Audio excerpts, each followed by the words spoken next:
Assalamualaikum warahmatullahi wabarakatuh. Apa kabar Ananda semua, siswa siswi Maninsan Cendekia Serpong? Semoga tetap sehat, lancar dan tetap di rumah. Selamat menjalankan ibadah puasa di bulan Ramadan yang mulia ya. Saat ini saya berada di Taman Baru IC.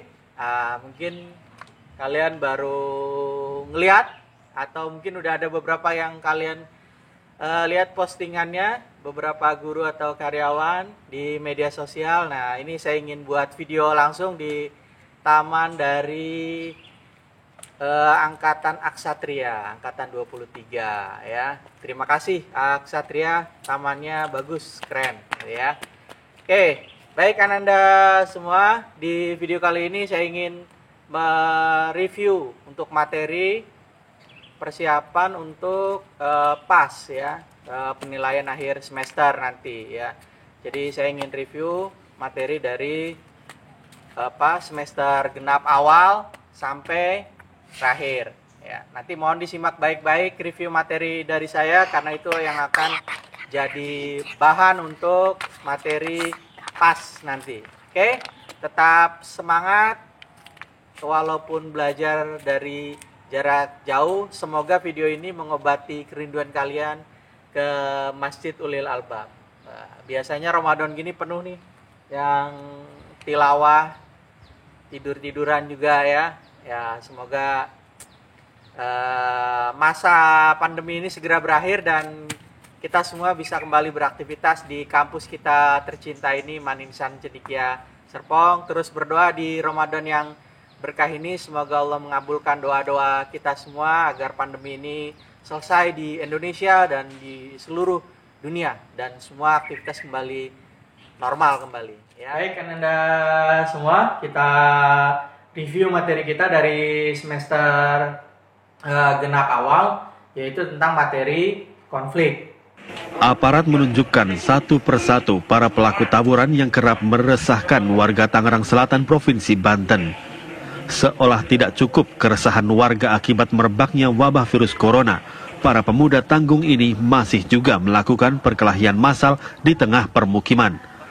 Jumlah pelaku yang ditangkap mencapai 27 orang. Mereka terlibat 3 kasus perkelahian massal.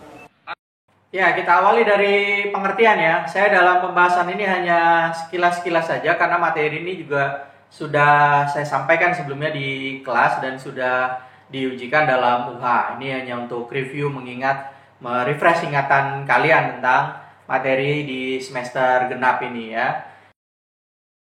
Yang pertama, pengertian konflik ya.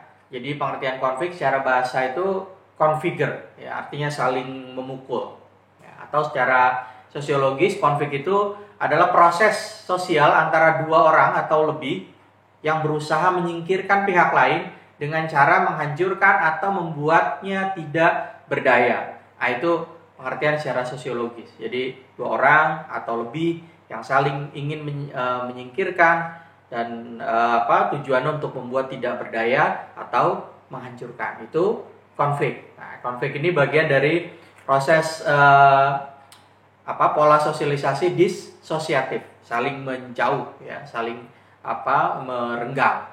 Kemudian apa saja penyebab konflik? Seperti sudah saya sampaikan juga ketika itu di kelas, penyebab konflik yaitu perbedaan individu. Nah, ini konflik-konflik antar teman gitu ya. Nah, itu perbedaan individu ya, berantem ya antar teman. Nah, itu berarti penyebab konflik karena perbedaan individu. Kemudian ada juga perbedaan kebudayaan.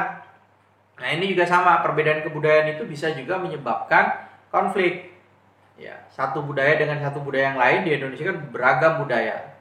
Terkadang ketidakpahaman ya antar budaya itu bisa menyebabkan sebuah masyarakat itu konflik ya.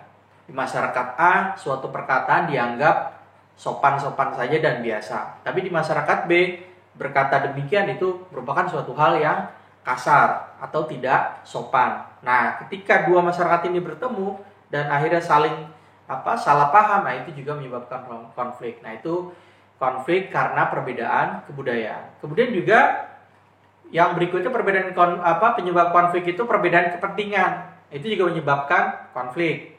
Perbedaan kepentingan, misalnya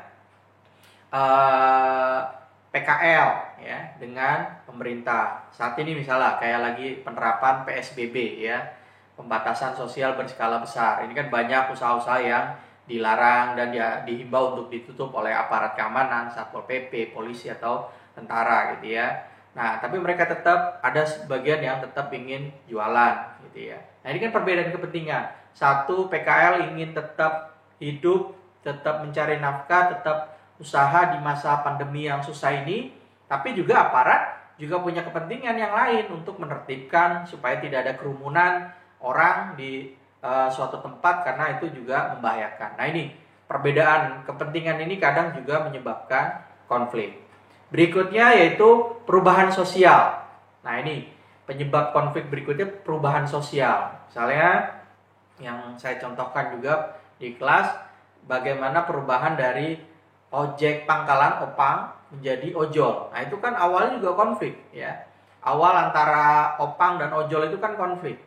Karena opang merasa lapaknya atau rezekinya diambil oleh ojol ya. Maka beberapa tempat ketika awal-awal ojek online ini beroperasi itu kan banyak sekali spanduk-spanduk penolakan, ojol tidak boleh ngambil penumpang dan sebagainya. Nah, itu penyebab konflik karena perubahan sosial. Masyarakat belum siap. Loh, kok tiba-tiba ada mesen ojek tanpa harus datang langsung, hanya lewat HP. Nah, itu masyarakat kaget. Nah, perubahan sosial itu juga kadang menyebabkan sebuah konflik. Nah, kemudian berikutnya itu bentuk-bentuk konflik. Hanya ada dua yang penting yang perlu saya bahas, sebenarnya banyak sekali ya, yang oleh Louis Quasar. Yang pertama yaitu konflik realistik dan yang kedua non realistis. Konflik realistis adalah konflik yang disebabkan oleh tujuan-tujuan yang jelas. Misalnya buruh. Nah, kemarin kita memperingati Hari Buruh tanggal 1 Mei ya. Itu demo kan biasanya. 1 Mei itu May Day menjadi hari demo internasional bahkan ya, Hari Buruh internasional.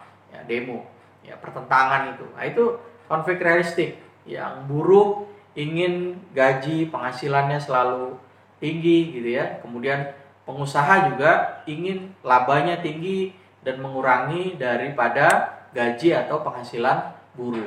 Nah, ini ya. Jadi kalau konflik realistik itu tujuannya jelas.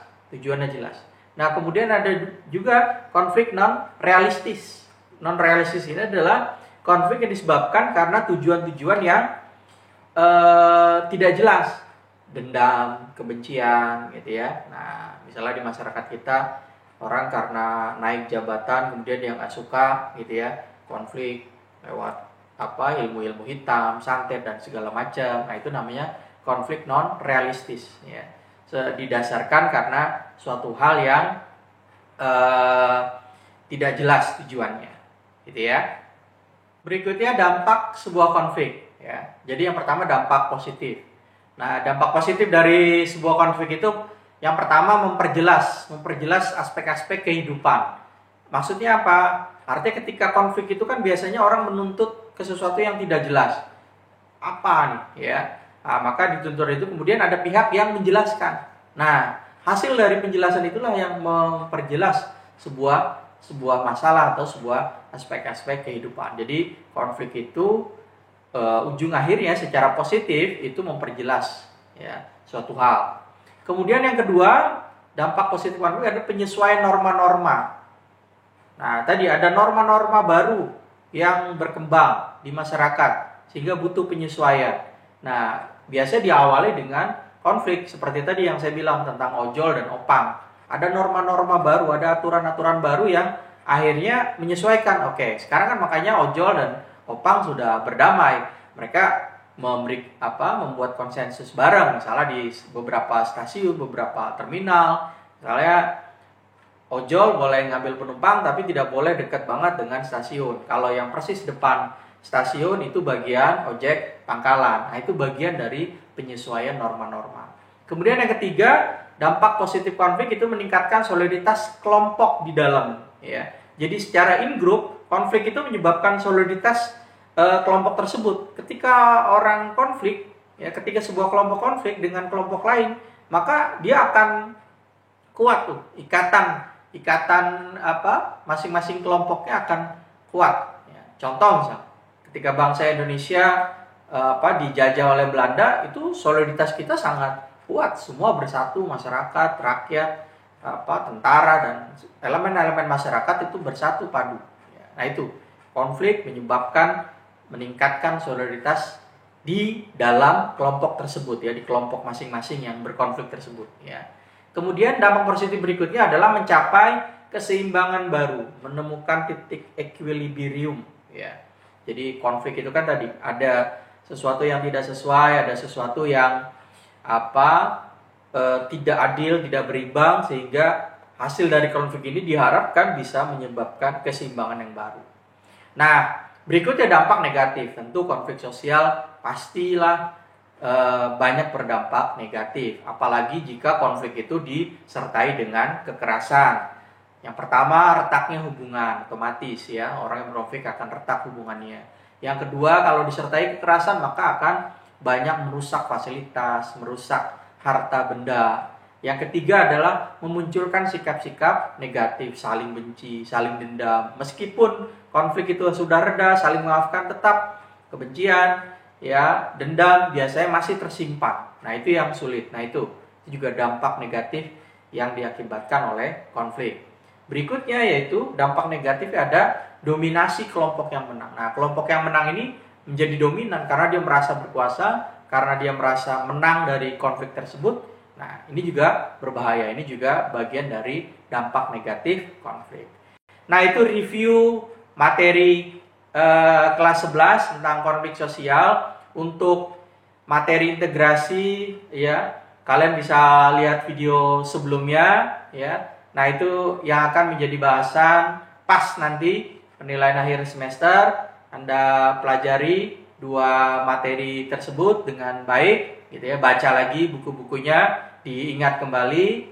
Semoga nanti bisa menjawab, bisa menyelesaikan pas, ya, sesuai dengan yang dijadwalkan oleh madrasah.